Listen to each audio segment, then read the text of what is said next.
Good morning, everybody. So we are back on Jim's Vet for more teardown. Got to pull the interior out because we're putting a new interior in it for him. Well, new carpeting, stuff like that. We'll condition everything, see if the seats need to be fixed in any way. Pull all the plastics out. I think we need to replace this one. Or is there just something on? I think something on it. Okay, so we'll get that cleaned up for them. So we're prepping all of our bags so everything can be marked just exactly where it's supposed to go. We'll pull everything out, start boxing it up so that everything can be safe and sound. I know we got to order some weather stripping and stuff like that to go on the car because it's getting ready to go off to paint here soon. So they'll pull all the old stuff off for us and we'll pull all the new stuff in.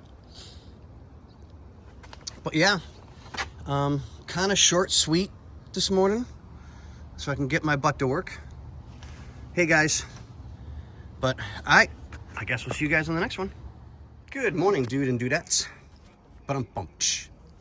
So we're getting everything boxed up and bagged that's for Jim's Vet and his husband. Everything's labeled so that there's never any issue of where it went, where it came from, where it goes.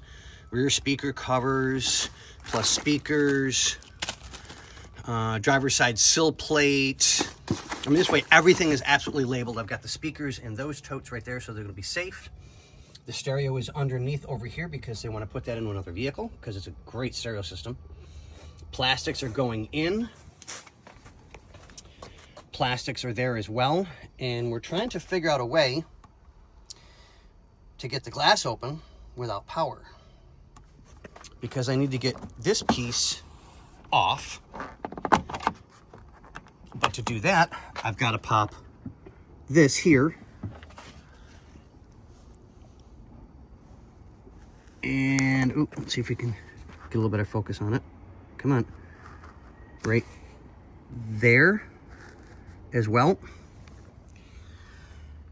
So we're going to dig into here and see if I can't get to the locking mechanism to pop it. I don't know why we didn't think of undoing this, but we didn't. Whatever. It is what it is. Yay. But yeah, we'll keep you guys updated on the next video as I get everything together. And love you guys.